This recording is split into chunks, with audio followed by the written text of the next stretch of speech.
자, 오늘 말씀은 승리 전에 해결할 일이라고 하는 제목으로 말씀을 나누고자 하는데요. 지난 주일에 우리가 함께 보았던 이 모세의 모습, 불순종의 이유를 찾아서 변명하는 그 모세, 하지만 그를 계속 설득하시는 하나님, 형 아론을 붙여주시고요, 또 모세의 지팡이를 하나님의 지팡이로 삼아 이끌어 주시는 하나님을 보았습니다. 그리고 하나님은요, 앞으로 모세가 애굽에서 해야 할 일을 가르쳐 주시고 또한 앞으로 있어질 일들에 대해서도 말씀해 주십니다. 게다가 하나님은 바로왕 앞에 모세가 섰을 때에 무슨 말을 할 것인지, 해야 할 것인지를 가르쳐 주시지요. 그 내용이 오늘 본문의 22절과 23절에 나와 있습니다. 너는 바로에게 이르기를 여호와의 말씀에 이스라엘은 내 아들 내 장자라. 내가 내게 이르기를 내 아들을 보내주어 나를 섬기게 하라 하여도 내가 보내주기를 거절하니 내가 내 아들 내 장자를 죽이리라 하셨다 하라 하시니라. 이 무슨 말씀이에요? 하나님께서 모세에게 바로왕에 가서 이런 말 해라 라고 하는데, 사실 이스라엘 백성들을 향해서 내 아들 내 장자라고 하는 표현을 사용합니다. 그래서 내 아들을 보내줘야 된다라고 말하면서 그걸 거절하면 너의 아들 바로의 아들을 내가 죽이겠다 하는 그 내용을 미리 모세에게 알려주는 거예요. 그런데 여러분, 여기서 우리가 주목할 표현이 있습니다. 하나님은 이스라엘 백성들을 향해서 내 아들, 내 장자 이렇게 표현을 했다는 것이지요. 사실 여러분, 이스라엘 백성들이 지금 애굽에서 어떤 존재입니까? 그 존재는요, 노예입니다. 노예. 종노릇하는 노예예요. 그들을 향해서 하나님께서 너희들은 내 종이야, 이 정도 불러주셔도 위로가 될 터인데, 이스라엘 백성들을 향해서 하나님은 내 아들, 내 장자 이렇게 불러주셨다라는 것입니다. 이 얼마나 감격스럽고 영광스러운 선언입니까? 자, 그런데 분명한 것은 하나님께서 이스라엘 백성들의 능력과 잠재력을 보고 그들을 택하시거나 장자로 부르신 것이 아니라는 겁니다. 그들이 애굽 사람들보다 특출난 뭔가가 있어서 그들을 구원하시는 것도 아닙니다. 아무런 자격도 없고 노예 근성에 사로잡혀 있는 이스라엘 백성들을 향해서 하나님은 내 장자라고 부르시고 그들을 그렇게 받으신 거예요. 여러분, 이것을 우리는 뭐라고 이야기를 하죠? 은혜다, 이렇게 말을 하는 거예요. 하나님의 은혜다. 하나님의 택하심, 하나님의 부르심, 이 모든 것이 하나님의 사랑 때문이라는 것입니다. 자, 그 내용을 신명기 7장 7절 8절에서는 이렇게 말씀합니다. 여호와께서 너희를 기뻐하시고 너희를 택하심은 너희가 다른 민족보다 수요가 많기 때문이 아니니라. 너희는 오히려 모든 민족 중에서 가장 적으니라. 여호와께서 다만 너희를 어떻게 하셔요? 사랑하심으로 말미암아 또는 너희의 조상들에게 하신 맹세를 지키려 하심으로 말미암아 자기의 권능의 손으로 너희를 인도하여 내시되 너희를 그 종되었던 집에서 애굽 왕 바로의 손에서 속량하셨나니. 여러분, 애굽 왕 바로의 손에서 속량하셨다라고 하는 그 이유가 뭐냐? 너희들이 의롭고 대단해서가 아니라 내가 너희를 사랑해서, 그리고 내가 너희 조상에게 약속했던 그 약속 지키기 위해서 애굽의 그 바로의 왕 손에서 내가 건져내겠다, 이렇게 말씀하신 거예요. 여러분, 우리도 마찬가지 아닐까요? 나 같은 자를 택하시고 하나님의 자녀로 삼아주신 것은 우리의 노력이나 우리의 열심이나 의로움 때문이 아닙니다. 주님의 은혜인 줄 믿습니다. 구원받을 만한 자격을 나에게서 찾으면요, 우리 모두가 다 자격 미달이에요. 오직 하나님의 은혜로 구원받을 자격이 없는 저와 여러분을 하나님의 자녀로 삼아 주신 줄 믿습니다. 자, 이런 점에서 하나님께서 자기 백성을 향해 내 아들, 내 장자라고 말씀하신 것은 예수님을 믿어 하나님의 자녀가 된 이 시대의 교회 성도들을 향해서 주시는 말씀이라고 받아들일 수 있습니다. 우리는 내 능력으로나 내가 치열한 경쟁을 통과해서 하나님의 자녀가 된 것이 아니잖아요. 오직 하나님의 은혜, 하나님의 사랑 때문입니다. 우리도 이스라엘 백성들에게 불려진 이름처럼 하나님의 아들이며 하나님의 장자라고 말할 수 있다라는 것은, 그것은 나로부터 나온 자격이 아니라는 것입니다. 여러분, 노예 생활을 하며 종으로 살던 이스라엘 백성들의 모습이 바로 우리도 세상의 종로로 타던 우리였던 것 아닙니까? 그런데 우리를 향해서 더 이상 너는 종이 아니다, 하나님의 은혜로 하나님의 아들로 부르심을 받은 양자가 되었다라고 성경은 말해주지 않습니까? 하나님의 자녀가 되었다는 거예요. 여러분, 성경은 우리에게 너희는 종의 영을 받은 자가 아니다, 양자의 영을 받아서 하나님의 자녀가 되었다라는 말씀을 하시지요. 여러분, 로마서 8장 15절 말씀 우리 다 같이 한번 읽어볼까요? 다 같이 읽습니다. 너희는 다시 무서워하는 종의 영을 받지 아니하고 양자의 영을 받았으므로 우리가 아빠, 아버지라고 부르짖느니라. 아멘. 우리가 하나님을 향해서 아빠, 아버지라고 부를 수 있는 자격이 전혀 없는데 하나님께서 우리를 양자의 영을 통해서 우리에게 주셨다는 거예요. 그래서 우리가 하나님을 향해서 아빠, 아버지라고 부르짖는다라는 것입니다. 여러분, 하나님은 우리에게도 예수 그리스도로 말미암아 자기의 아들들이 되게 하셨다라고 말씀하세요. 에베소서 1장 5절 말씀에 보면 그 기쁘신 뜻대로, 하나님의 기뻐하신 뜻대로 우리를 예정하사 예수 그리스도로 말미암아 뭐가 되게 하셨어요? 자기의 아들들이 되게 하셨으니, 우리를 예수 그리스도로 말미암아 하나님의 아들들로 삼아 주셨다라고 성경은 우리에게 말씀해 주고 있는 것입니다. 여러분, 우리는 원래 육체의 욕심을 따라 살아가는 본질상 진노의 자녀였습니다. 세상의 종로로 타던 사람이었어요. 악한 원수마귀의 놀이개에 불과했습니다. 하지만 예수님으로 인해 우리는 하나님의 자녀가 된 자들이에요. 너는 내 아들이다, 내 장자라고 부름을 받는 저와 여러분이 된 것입니다. 이것이 얼마나 큰 은혜인지를 몰라요. 자, 그런데 여러분, 이렇게 말씀을 딱 마치면 좋겠는데 오늘 본문 내용의 뒷부분에 나오는 말씀을 보면 충격적인 내용이 나와요. 참 해석하기 쉽지 않은 내용입니다. 자, 모세를 한번 생각해 보자고요.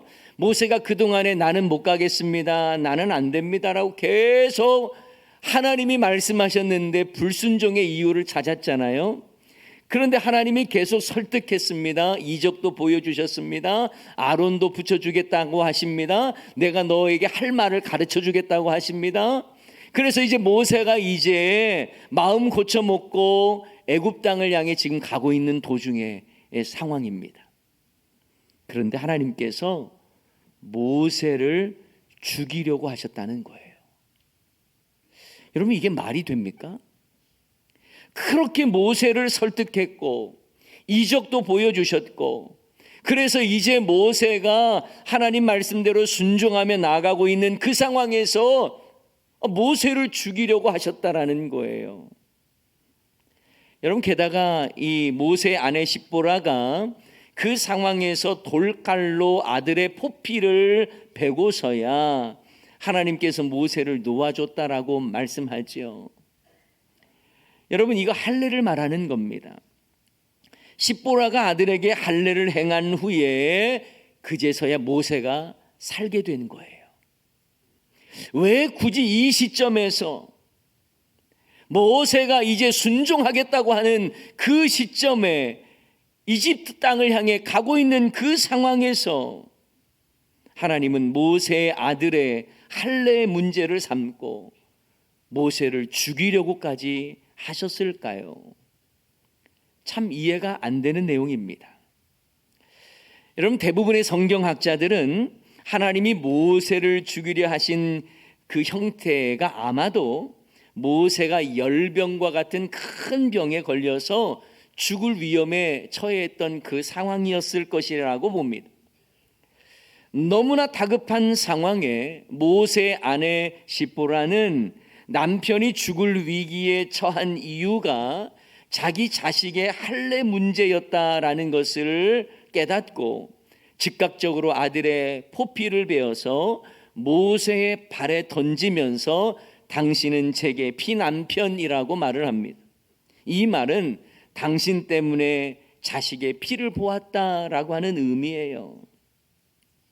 아마도 십보라는요, 미디안 제사장의 딸 아닙니까? 그러다 보니 그곳에서는 할례 의식이 없었던 것 같습니다. 자식에게 할례를 행하지 않았던 것 같아요. 모세는요, 그래도 어렸을 때부터 히브리인이라고 하는 정체성을 가지고 있었어요. 왜냐하면 자기 어머니가 유모로서 자신을 돌봤기 때문에 그렇습니다. 자, 그런데 모세 입장에서는 당연히 자식에게 할례를 행해야 된다는 걸 알았을 거예요. 그런데 미디안 땅에 살면서, 그것도 이방인으로 살면서, 그것도 대릴 사위로 살면서 이렇게 살다 보니까요, 자식에게 할례를 주는 것, 자기 주장을 내세우지를 못했던 거예요. 그냥 미디안 풍습대로 그렇게 자식을 키웠던 것 같습니다. 자, 이제 우리가 상상력을 조금 발동을 한다면 아마 이랬을 것 같아요. 십보라는 아들의 몸에 칼을 대고 포피를 잘라낸다는 걸 극도로 반대했을 것 같습니다. 대릴 사위 주제에 아들의 몸에 칼을 대는 이 할례, 십보라는 도무지 모세의 의견을 따를 수 없었겠죠. 어쩌면 자식의 할례 문제로 모세와 아내 십보라는 크게 다퉜을 가능성이 있습니다. 하지만 무기력했던 대릴 사위에 불과했던 모세가 자식의 할례 문제를 본인 힘으로는 어쩔 수 없겠다 싶어서 포기하고 그냥 그렇게 지내왔을 가능성이 많습니다. 하지만 하나님은 모세가 이제 애굽을 향해 가는 그 시점에 이 문제를 다루고 계셔요. 전에는 아내의 반대에 자식의 할례조차 실시하지 못했던 대릴 사위로서의 무기력한 모세였지만 이제는 바로왕 앞에서 맞짱 떠야 하고 이스라엘 백성들을 구원해야 할 선지자의 역할을 해야 되는 이 시점에서 하나님은 언약 백성으로서의 할례 문제를 다루고 있더라는 것입니다. 하나님께서는 내 이스라엘 백성들을 향해서 내 아들이다, 내 장자라고 말씀하셨는데 모세의 아들을 보니까 할례를 받지 않은 거예요. 언약 백성으로서의 징표를 받지 않은 것이지요. 그래서 그 문제를 지금 다루고 있는 것입니다. 모세가 만약 미디안 땅에서 그곳 백성들과 어울려 살다가 죽을 것 같으면 자식이 할례를 받고 안 받고는 큰 문제가 아니었을 거예요. 하지만 이제 모세는 하나님의 선지자로서 이스라엘 백성들을 구원하려고 하는 그 시점에서 자식의 언약 징표인 할례 문제를 하나님께서는 간과하지 않으신 겁니다. 예를 들면 여러분, 우리에게 적용해 보자면 이런 것 아닐까요? 신앙생활을 처음 시작하시는 분은 사실 크게 문제되지 않는 부분이 있을 수 있습니다. 예를 들자면 음주, 흡연 문제. 초신자들은요, 이걸 크게 문제 삼지 않아도 돼요. 그냥 그러려니 하면 됩니다. 그리고 예를 들어서 교회 봉사하고 헌금 생활하고 예배 지각하느냐 안 하느냐, 예배 출석 잘하느냐, 자녀 신앙생활 잘하고 있느냐, 이건요 초신자의 경우 막 신앙생활 한 사람에게는 그 좀 부족해도 이해할 수가 있어요. 그런데 중직자라면 또 다른 이야기인 것입니다. 이 문제는 그냥 알아서 하세요라고 할 문제는 아니겠지요. 그런데 그 대상이 만약 목회자라고 한다면 더 높은 기준을 요구하지 않겠습니까? 저는 일반대 출신이기 때문에 신학대학교를 가고 신학대학원을 간 케이스가 아니라 일반대학교를 마치고 그리고 이제 대학원을 들어간 케이스지요. 그래서 대학교 4학년 때에 신학대학원에 들어가고자 준비를 했습니다. 당시 신학대학원에 들어가려고 하면 성경, 그리고 영어, 논술, 교리, 면접, 이 과정들을 거쳐야 했습니다. 제가 교리 시험을 준비를 하는 도중에 웨스트민스터 대교리 문답을 이제 공부를 하다가 151문에 딱 이르러서 큰 충격을 받았어요. 여러분, 대교리 문답 151문이 어떤 내용인 줄 아십니까? 어떤 죄를 다른 죄보다 더 가증하게 악화시키는 요소들은 무엇입니까? 라는 질문이에요. 여기에 답은 이렇습니다. 죄를 더 악화시키는 요소들이 있다는 거예요. 예를 들어 범죄한 사람이 누구인가에 따라서, 또한 범죄한 그 대상이 누구인가에 따라서, 범죄의 성격과 질에 따라서 죄가 더 악화될 수 있다는 말이거든요. 좀 쉽게 설명을 해보자면 신앙의 연륜이 많은 사람과 세 가족이 같은 죄를 지었어도 더 많은 신앙의 연륜이 있는 사람이 지은 죄가 더 악화시키는 요소가 있다는 거예요. 중직자와 초신자가 동일한 죄를 지었다고 해도 하나님은 동일하게 평가하지 않는다는 거예요. 오히려 직분에서 탁월하고 다른 사람의 인도자가 된 사람에게는 죄가 더 가증하게 되는, 더 악화되는 요소가 있다라는 거예요. 저는 이 교리 내용을 딱 보면서 목사 되는 게 너무 두려웠어요. 갑자기 부담이 확 되는 거예요. 목사가 되고 영적 리더가 되는 것이 얼마나 이 부담스러웠는지요. 그리고 신학대학원 준비하다가 제가 한동안 공부를 계속 못하겠더라고요.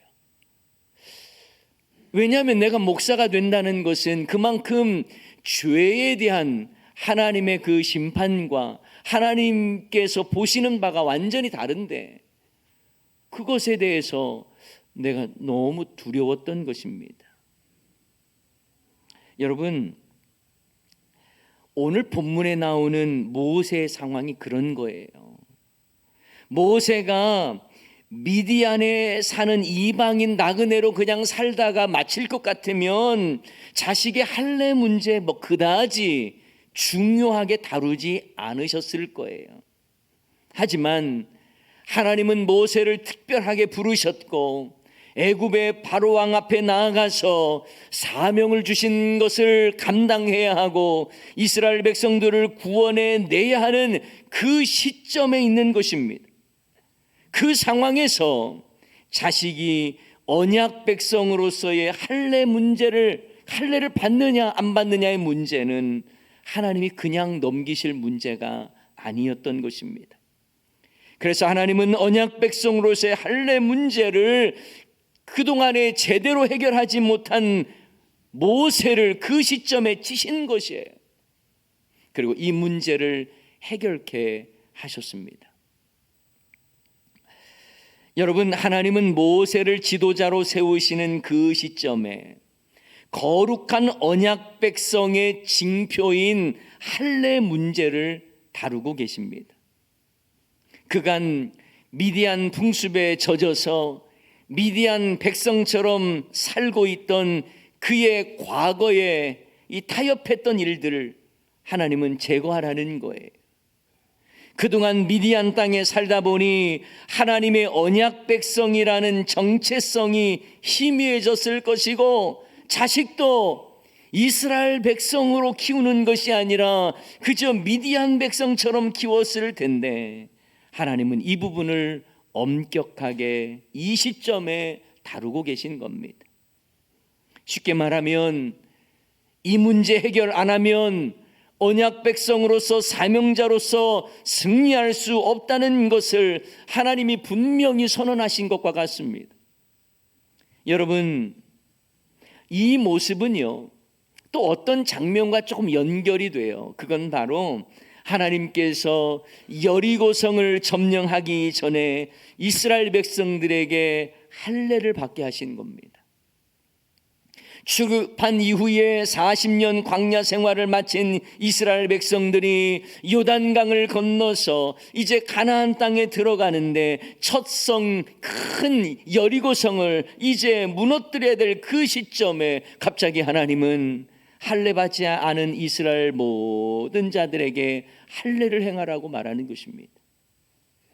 하나님은 이스라엘 백성들이 가나안 땅에 들어갈 때에 너희는 거룩한 언약 백성이라는 것을 잊지 말라는 거예요. 그거 일깨워 주시는 거예요. 과거 애굽에서의 비참한 노예 생활을 이제는 벗어버려야 된다. 할례와 함께 너희들 그걸 다 벗어버려야 된다라고 말씀하시는 겁니다. 그래서 여러분, 할례 받은 그 장소가 길갈이라고 하는 장소거든요. 근데 그 길갈이라는 의미가 뭐냐면 애굽의 수치를 너희에게서 떠나가게 하겠다는 의도를 담아서 굴러가리라는 의미를 가지고 있습니다. 다시 말하면 너희가 언약 백성으로 할례를 받았으니 더 이상 애굽에서 노예 생활을 했던 그 수치스러웠던 과거의 모습들 할례와 함께 다 벗어버려야 된다라는 것을 일깨워 주시는 거예요. 여러분, 하나님은 우리에게 승리보다 거룩을 더 중요하게 요구하실 때가 있습니다. 단순히 바로왕과의 승부에서 이겼다는 것이 중요한 것이 아니라 언약 백성의 징표인 할례를 요구하시는 거예요. 언약 백성이라고 하는 징표, 이 할례를 거부하면 너 바로왕에 서는 것도 의미가 없어, 이 말씀과도 같은 것입니다. 그런데 여러분, 구약의 할례는 신약의 세례와 연결이 됩니다. 구약의 할례는 하나님의 언약 백성임을 육체의 표시로 나타내는 의식 아닙니까? 신약의 세례는 그리스도와 연합된 구원받은 하나님의 백성이라고 하는 것을 또 드러내는 의식이에요. 외형적인 형태는 서로 달라도 하나님의 언약 백성의 표징이라고 하는 측면에서는 동일합니다. 그래서 여러분, 일찍이 아브라함도요, 언약의 징표로 집안 모든 남자들과 심지어는 집안에 있는 종들에게까지 다 할례를 베풉니다. 그리고 여러분, 유월절 규례를 참석할 수 있는 사람이 누구냐? 이거는요, 혈통으로 주어지는 게 아니에요. 유대인이냐 아니냐에 따라서 여러분, 유월절에 참여할 수 있느냐 없느냐 결정되는 게 아니었어요. 성경에 보면 할례를 받았는지 안 받았는지에 따라서 유월절에 참여할 수 있고 음식을 먹을 수 있는지가 결정이 됐습니다. 여러분, 할례와 같이 세례도 마찬가지예요. 혈통의 문제가 아니에요. 예수님을 구주로 고백하며 교회 공동체에 속하였음을 인정하는 것이 세례 아닙니까? 외형적으로는 세례 예식이 거행되지만 우리는 예수님을 믿는 자로서 영적으로 성령 세례를 받은 사람들이에요. 이러한 언약 백성의 징표로서 세례를 하나님은 중요하게 보시는 것입니다.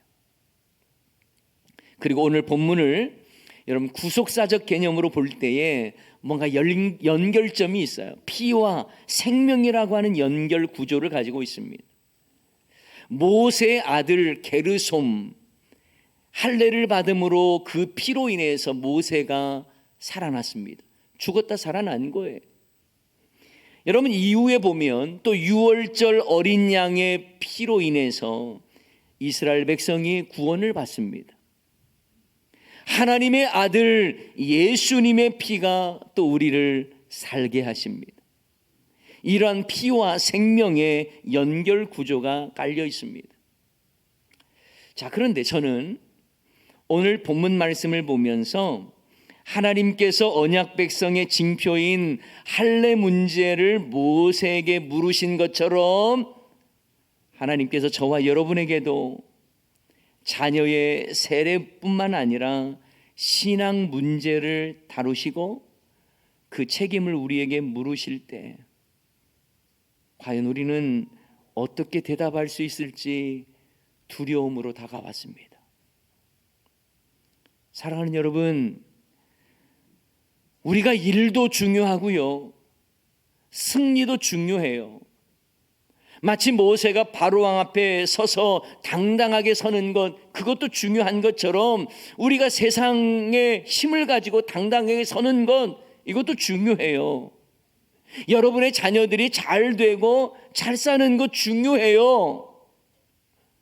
하지만 그보다 더 중요한 것은 나와 내 자녀와 우리 가정이 구원받은 언약 백성에 속한 자인지 두렵고 떨림으로 살펴봐야 하는 것입니다.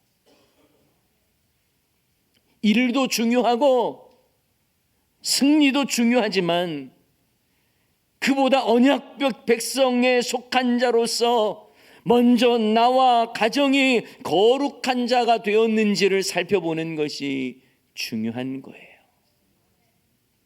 여러분, 오늘 본문은 사실 쉬운 본문은 아닙니다.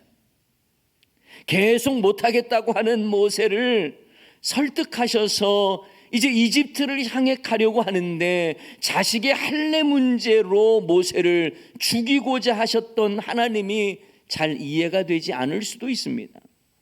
하지만 이 일을 통해서 하나님께서 우리에게 말씀하고자 하는 것은 일보다 승리보다 거룩이 중요하다라는 것을 말씀하고 있는 거예요.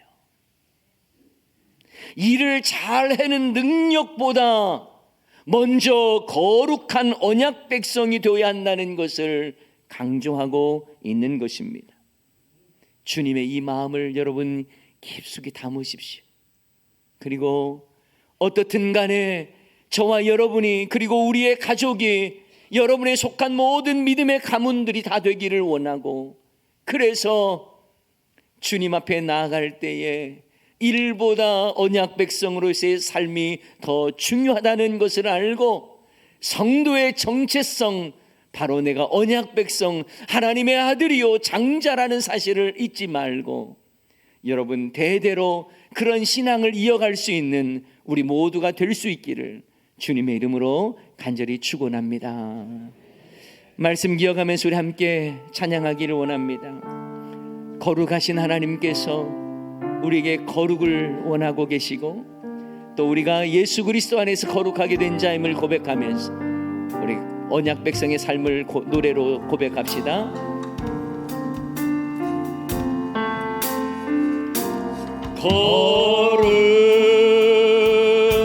거룩하신 하나님 주께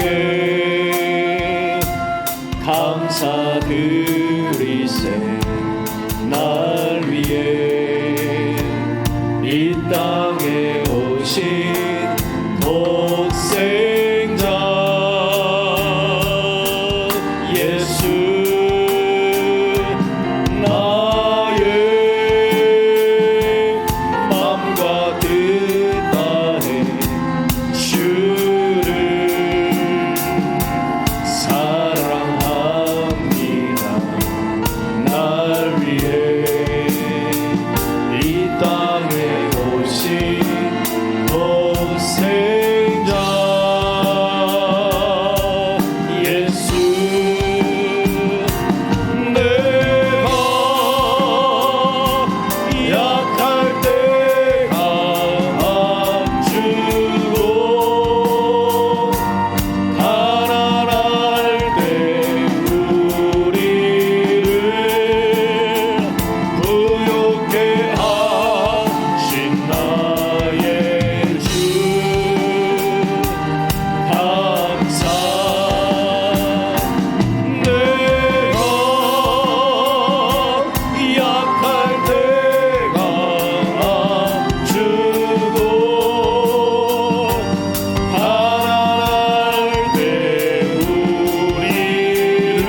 하나님, 거룩하신 하나님, 주께 감사드리세. 날 위해 이 땅에 오신 독생자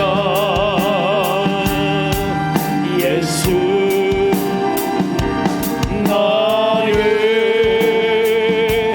맘과 뜻 다해 주를 사랑하니 날 위해 이 땅에 오신 독생자 예수, 내가 약할 때 강함 주고 강할 때 우리를 부욕해 하신 나의 주 감사. 내가 약할 때 강함 주고 가난할 때 우리를 부욕해 하신 나의 주 감사 감사. 사랑하는 여러분, 우리가 어떤 일을 감당해내야 할 때에 그냥 일만 해내면 다 된다라고 생각하면 안 되는 거예요. 하나님께서 모세를 사용하시기 전에 그를 얼마나 설득하셨습니까? 못한다고, 안 된다고, 능력이 없다고 계속 거부하던 모세를 계속 설득시키시고 이적도 보여주셨어요. 그리고 이제 모세는 애굽을 향해 나아갑니다. 그런데 그때 하나님은 모세를 치십니다. 이제 더 이상 너는 미디안에 속해 있는 사람이 아니고 너희 자식도 미디안에 속해 있는 자식이 아니다라는 거예요. 그래서 언약 백성로의 표징인 할례 문제를 하나님은 다루시는 것입니다. 거룩한 하나님의 백성이어야 한다는 거예요. 여러분, 우리가 일도 잘하는 것 중요하겠지요. 떵떵거리면서 승리하는 것처럼 보여지는 것도 때로는 여러분 원하는 바일 것입니다. 그러나 여러분, 하나님께서 여러분에게 원하시는 것은 바로 너는 언약 백성이어야 한다는 거예요. 구원받은 하나님의 아들이요 내 장자라고 하는 말씀하시는 그 말씀 앞에 우리가 속해야 한다는 것입니다. 여러분, 이 말씀 기억하면서 우리의 자녀들을 한번 생각해 봤으면 좋겠어요.